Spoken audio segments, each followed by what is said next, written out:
दिन दोस्तों, अगर आप रेलवे, एनटीपीसी या ग्रुप डी एग्जाम की तैयारी कर रहे हैं या कोई अन्य एग्जाम की भी तैयारी कर रहे हैं तो यह वीडियो आपके लिए बहुत ही खास होने वाला है। चलो वीडियो की शुरुआत करते हैं। वीडियो के अंत में वीडियो के लिए फीडबैक जरूर दीजिएगा। पहला क्वेश्चन है, भारत का कौन सा राज्य सबसे अधिक बांस उत्पादन करता है? तो भारत का मिजोरम राज्य जो होता है सबसे अधिक बांस उत्पादन करता है, तो इसका राइट आंसर हो जाएगा ऑप्शन बी, मिजोरम। चलते हैं अगले प्रश्न की ओर। अगला प्रश्न आपसे पूछा है, भारतीय संविधान के किस अनुच्छेद में भारत को समाजवादी धर्मनिरपेक्ष घोषित किया गया है? तो इसका जो राइट आंसर हो जाएगा वो हो जाएगा अनुच्छेद 368। इसका राइट आंसर हो जाएगा ऑप्शन डी, अनुच्छेद 368। चलते हैं अगले प्रश्न की ओर। अगला प्रश्न आपसे पूछा है, हड़प्पा सभ्यता की खोज किस वर्ष हुई थी? तो हड़प्पा सभ्यता की खोज जो हुई थी वह 1921 में हुई थी। आप लोग कमेंट बॉक्स में बताइएगा हड़प्पा सभ्यता की खोज किसने की थी? इसका राइट आंसर आप लोग कमेंट बॉक्स में बताइएगा। चलते हैं अगले प्रश्न की ओर। अगला प्रश्न आपसे पूछा है, अजंता गुफाएं किस काल से संबंधित है? अजंता गुफाएं जो है वह किस काल से संबंधित है? उसका राइट आंसर हो जाएगा गुप्त काल। गुप्त काल जो है अजंता गुफाएं प्रसिद्ध है। चलते हैं नेक्स्ट क्वेश्चन की। अगला प्रश्न आपसे पूछा है, किस भारतीय स्वतंत्रता सेनानी को नेपोलियन ऑफ इंडिया कहा जाता है? तो इसका जो राइट आंसर हो जाएगा वो हो जाएगा टीपू सुल्तान को। चलते हैं अगले प्रश्न की ओर। अगला प्रश्न आपसे पूछा है, त्रिपिटक किस धर्म की धार्मिक पुस्तक है? त्रिपिटक जो है किस धर्म की धार्मिक पुस्तक है? तो यह जो है बौद्ध धर्म की धार्मिक पुस्तक है त्रिपिटक। तो इसका राइट आंसर हो जाएगा ऑप्शन बी, बौद्ध धर्म। चलते हैं अगले प्रश्न की ओर। अगला प्रश्न आपसे पूछा है, मानव शरीर में कौन सा तत्व सबसे अधिक मात्रा में पाया जाता है? तो इसका जो राइट आंसर हो जाएगा वो हो जाएगा ऑक्सीजन। ऑक्सीजन जो है मानव शरीर में सबसे अधिक मात्रा में पाया जाता है, तो राइट आंसर हो जाएगा ऑप्शन सी। चलते हैं अगले प्रश्न की ओर। अगला प्रश्न आपसे पूछा है, भारत का सबसे लंबा राष्ट्रीय राजमार्ग कौन सा है?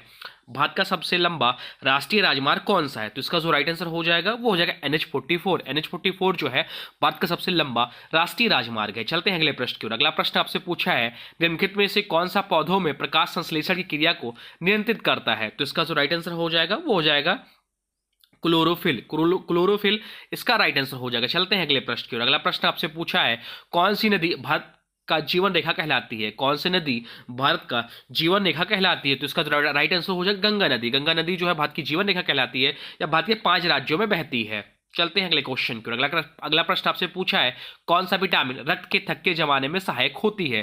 तो इसका जो राइट आंसर हो जाएगा वो हो जाएगा विटामिन के। विटामिन के जो है रक्त का थक्का जमाने में सहायक होता है। चलते हैं अगले प्रश्न की ओर। अगला प्रश्न आपसे पूछा है, विश्व का सबसे ऊंचा रेलवे ब्रिज चेनाब ब्रिज जो है वह किस राज्य या केंद्र शासित प्रदेश में स्थित है? तो इसका जो राइट आंसर हो जाएगा वो हो जाएगा जम्मू और कश्मीर, जो कि एक केंद्र शासित प्रदेश है। चलते हैं अगले प्रश्न की ओर। अगला प्रश्न आपसे पूछा है, निम्नलिखित में से कौन एक उष्णकटिबंधीय वर्षावन नहीं है? निम्नलिखित में से कौन सा एक उष्णकटिबंधीय वर्षावन नहीं है?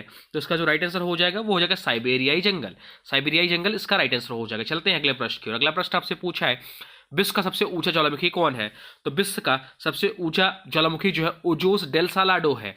ओजोस डेल सालाडो विश्व का सबसे ऊंचा ज्वालामुखी है। चलते हैं अगले प्रश्न की ओर। अगला प्रश्न आपसे पूछा है, हीमोफीलिया रोग किसके कारण होता है?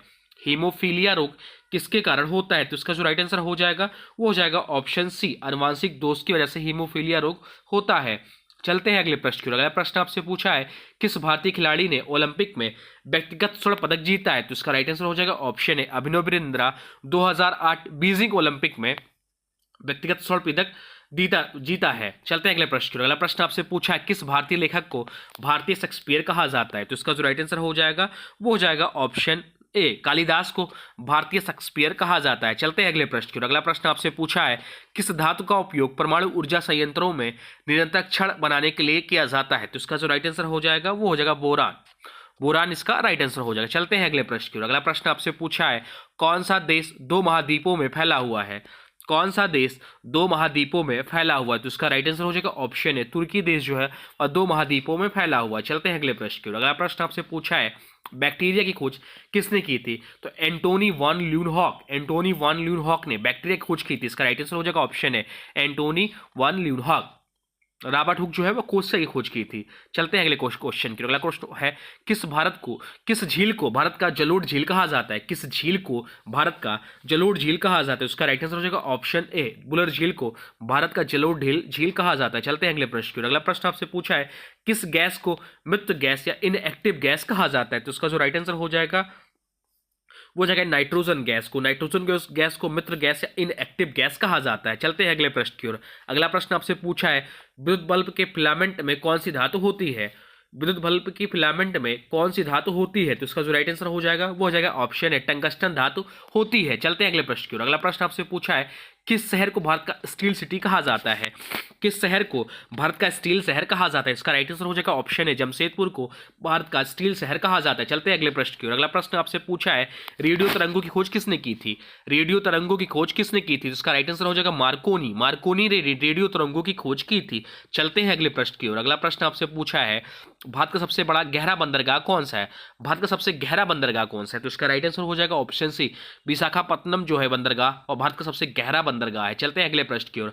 अगला प्रश्न आपसे पूछा है अम्लीय वर्षा का मुख्य घटक कौन सा है? अम्लीय वर्षा का मुख्य घटक क्या है? तो इसका राइट आंसर होगा सल्फर डाइऑक्साइड।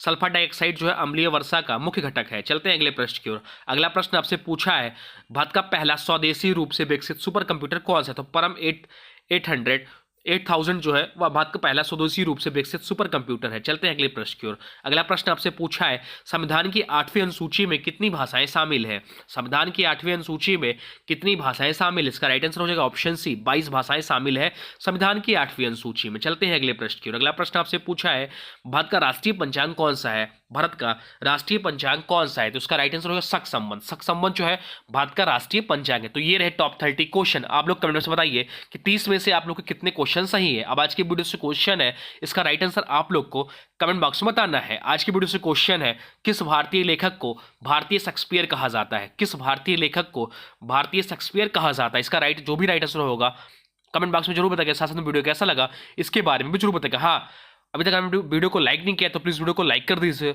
और चैनल पे नए चैनल को सब्सक्राइब भी कर दीजिए, वीडियो को किसी स्टडी ग्रुप में शेयर भी कर दीजिए। तो चलिए मिलते हैं एक नए वीडियो में, तब तक के लिए thanks for watching nun classes. For more update please subscribe nun classes. जय हिंद,